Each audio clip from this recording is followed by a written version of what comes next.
YouTube, welcome and welcome back. Thank you all for tuning in again. It's your boy, Journeyman22. I got to share with you today another vlog. Man, how did y'all get so lucky to get two vlogs out of me in one day? I know.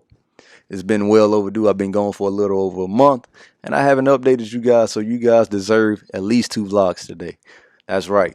But I'm going to be sharing with you my experience of returning back to the United States and my experience participating in my Skillbridge program with a Honda dealership. So when I arrived back in the States, I actually got back last Sunday at around 10 p.m. I traveled from Guam through Alaska, through Seattle to my now new location. And man, it was insane. You know, Alaska had snow on the mountaintops. Seattle was still cold. Got my first taste of people not wanting to wear their masks, people not wearing their mask in the airport in Seattle, and having to be told by security to, hey, put on your mask. The people snarling at security for not wanting to put on their mask. And it was just mind blowing that, you know, it announced over the intercom that several times within like 5 minutes to, hey, this is a mandatory mask zone, mandatory mask facility. Please wear your mask at all times. You know, that played, you know, at least several times within 5 minutes actually. And, you know, it's crazy to see that people didn't want to wear their masks or disobeyed, you know, or, you know, just did their own thing basically. But yeah, so I attended my first day of training last Tuesday actually, and I arrived on Sunday. So I had 3 days of training, 3 days of sales excellence training actually as a sales consultant for a Honda dealership. And you know, it was actually a pretty good experience. I learned a lot, but it was pretty tedious just because it was all online through Zoom. It was an all-day course each day, and it was just tiring, you know, just to sit there and stare at a computer screen all day and listen to people talk. We listened through, we watched different slides and, you know, a couple of different scenarios of salesperson and consumers. But like I said, again, it was a good experience. I think I retained a lot of information just because I was so interested in the subject. You know, after 7 years of being in the military, you know, you come to something totally different from what you've known, you know, for all those years. So it's exciting, and I'm just excited to get started and to be a salesperson.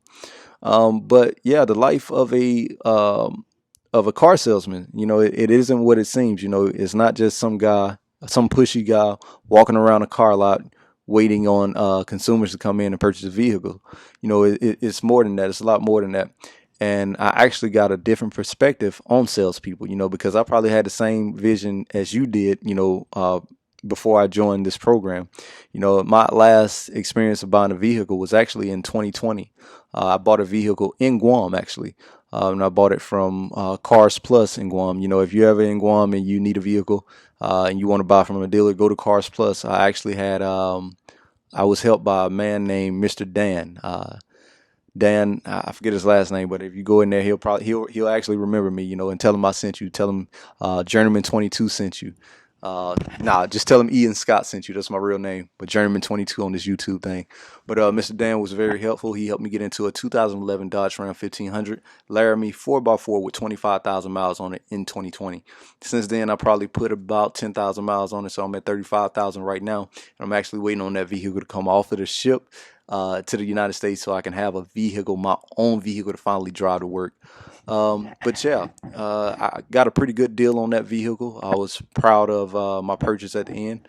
And, you know, when I went in to see Mr. Dan, you know, I don't think I thought what I thought of him today, what I think of him today. You know, Mr. Dan's a really good guy. He always checked up on me, made sure my vehicle was good to go. And that's essentially what a car salesman does. Car salesman, you know, is a person that, you know, you should trust, that you should be comfortable purchasing from. You know, somebody who isn't going to lie to you. You know, somebody who isn't going to sell you just some BS. You know, a lemon of a vehicle. You know, you want a good, honest car salesman, and that's what I got. But at the time, I thought something totally different. You know, I thought because I this is my experience. I went in to just look at a vehicle. And the vehicle I actually purchased, the Ram 1500, wasn't the vehicle I initially went in for. I actually went in to look at a Ram 2500. But when I got there, it was kind of beat up. You know, it didn't look like the pictures. And Mr. Dan, I think, told me before we even went out to look at it that that truck was kind of, you know, had some cosmetic issues with it. and that, he'd be willing to show me something else. And I wasn't really interested at the time, but, reluctantly, I went around and just cruised a lot and just saw what was out there. And, my heart fell on the Ram 1500, because I needed a truck for a long time. And I actually went in at a dealership out in Tucson, Arizona, a few years back to look at a Ram 1500. It was a brand new Ram 1500, 2017 model, I think, the sports model. And I could not afford that truck, so I had to leave without it. But I've always wanted the Ram 1500, and the one I looked at in 2017 was lifted. It had everything on it, leather, everything that I wanted that truck had, but I couldn't afford it, so I had to walk out without it. Um, and from being in the military, if you have somebody in the military, somebody in the military, military people, normally they drive, or almost always they drive really nice cars. Just because they drive them don't mean that they can afford them. And I'm one of those people who try to be savvy with their money. So I try not to live above my means. I try to stay below my means, actually. But yeah. So like I said, I probably thought the same thing you think a car salesman up until now. But yeah, a car salesman isn't, a guy that just walks the lot. He isn't a guy or female who just walks the lot, trying to make sales.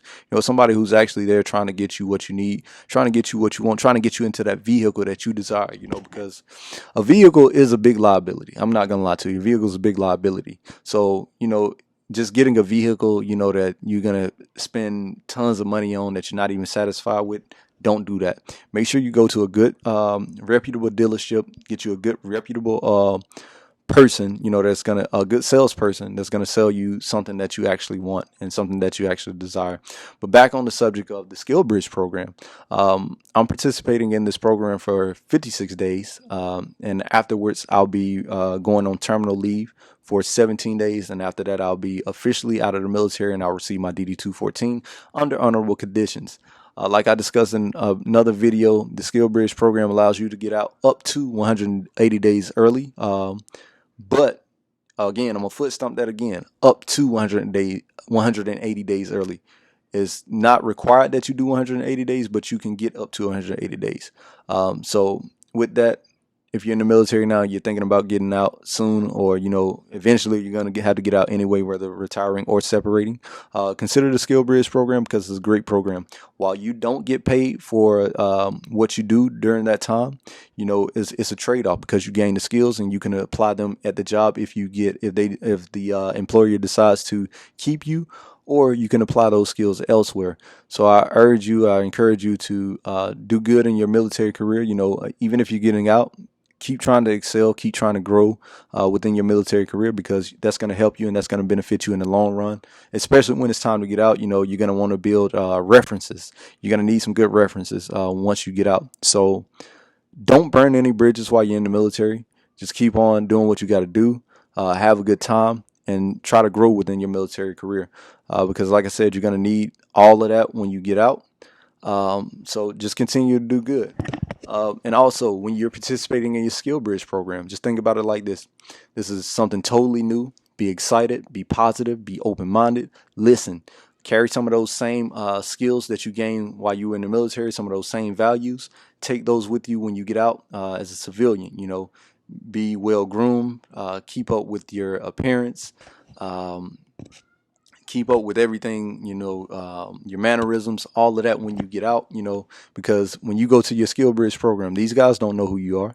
They're looking at hiring you, so you want to make a good first impression, a good lasting first impression, because first impressions are everything. Don't go to your Skillbridge intern, your Skillbridge program site, and just be lazy, slack off. Ask questions. Act like you want to be there. Be charismatic. Show that you want to be there. Show your strengths. Show your weaknesses, and improve. Don't go in there, just thinking, oh, this is just an intern, and I don't know if I'm gonna want to be here afterwards. Nah. Don't do that. Go in there like you want to be there, even if you don't want to be there, because those people are giving you something that's going to help you out in the long run. So I'm very thankful for my Skillbridge program, and I actually chose something, that I think I would like to do long term. Even if I don't do it long term, I can take these skills and apply them anywhere, I feel like, because business is everywhere. You don't just necessarily have to sell cars, you can sell anything. And I feel like through the training that I received last week, it equipped me with the knowledge that I need to go out and sell anything. So just keep that in mind. And whenever you get ready to get out, watch my channel. I'm gonna be putting a lot of information in regards to transitioning out of the military, my experience. I'm gonna actually do collaborations with others, and just share their experiences, and so forth. So just keep tuning in. Make sure you subscribe, like, and share. Comment, engage with me. Tell me what you want to see. I'm gonna be sharing things, in regards to how to even things like how to negotiate a salary after the military, and all of that. How to look for housing and so forth. Things that people say they miss during TAPS. Like I said, I did one collaboration actually before I left Guam. I'm gonna be posting that video here pretty soon, maybe later on in this week. So just stay tuned for that. And yeah, it's gonna be good. And I look forward to seeing you all and engaging with you all. Thank you for tuning in again. Journeyman 22 out. Peace.